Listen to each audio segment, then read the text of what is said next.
All right, so in this video, we're going to be covering account executives, right? We're going to give you an overview of what this role is, how it works, and essentially what the day-to-day looks like so you have a better understanding of how sales works. So you've seen this before, and this is the sales organization chart, right? In the beginning, we had sales prospecting, where the sales and business development people live. From there, once this person generates a meeting or a lead, that's going to be passed over to an account executive, right? So the account executive, which is what we are going to be talking about in this section, is the person that runs the sales meetings. They're going to be doing the discovery calls. They're going to be closing the deals, negotiating, all of that to get that stranger, that prospect into a paying customer, right?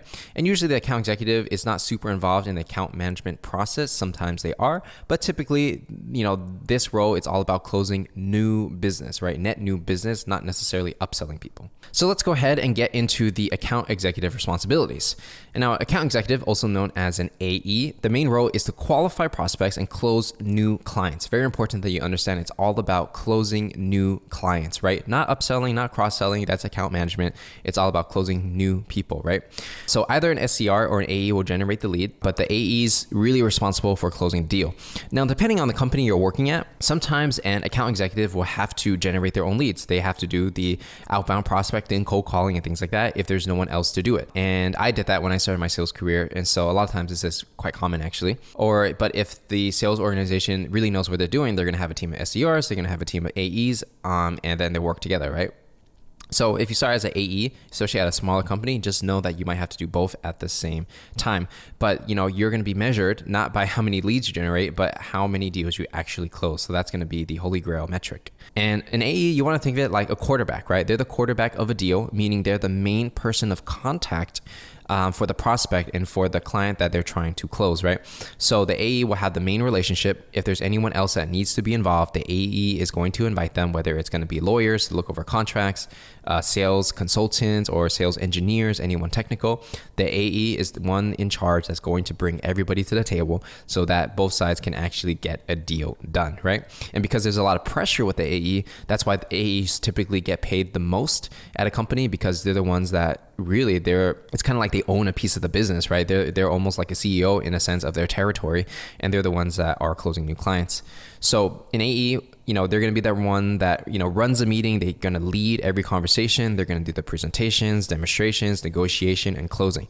It's definitely a lot of responsibility to be an AE, but at the same time, they are rewarded really well. And so out of all the salespeople, of all the individual contributing roles, whether it's SDR, AE, account management, AEs usually get paid the most because they're the ones that have the most pressure. They have to do the most work to close new deals. And typically AEs are going to be focused on closing net new business, right? New customers. But sometimes an AE might actually be involved in the upsell or cross-sell process if it's a competitive upsell or competitive cross-sell is a big deal.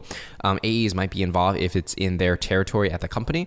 But a lot of times it would just be passed over to account management. But just know that, an AE does upsell and cross-sell in some situations, but depends on the company. And so if you're thinking about becoming an AE, you got to understand that there are going to be different tiers, right? There's going to be, usually the beginning one is SMB, meaning small, medium business, right? You can still get paid a lot, but you have to work with smaller businesses. The deal size are smaller and you have to do more frequency. The next upgrade from there is mid-market, meaning you're going for companies, usually they have like a few hundred employees, but every company, like where you work at, they define these things in different ways. So what might be mid-market to one company might be a large company to another, right? It just depends on where you're working. And then from there, it's going to be enterprise. Let's say you're selling to Fortune 500 companies, something like that. And so usually this is how it works when you're starting as an AE. You might be SMB, then you move to mid-market and you go into enterprise. And it literally might take you years before you get to the point where you're working in the enterprise space, right? And so, but sometimes, like for me, I started in the price space. So it really just depends on what job opportunities the company has and how they want to move you up. A lot of times they want to go through this process so that you get the experience. But other times, if they feel like you can do the job, they just move you into, let's say, mid-market or enterprise right off the bat. And typically, the larger the deal size and the company you're working with, the more base salary and commission that A will earn overall. So typically, right, it doesn't always have to be this case, but typically enterprise account executives make the most money, and then it's mid-market, and then SMB, right? So usually, it's all about the size of the deal you are working on. So for enterprise account executives, they might be doing, let's say, 5 deals a year, right? Just 5.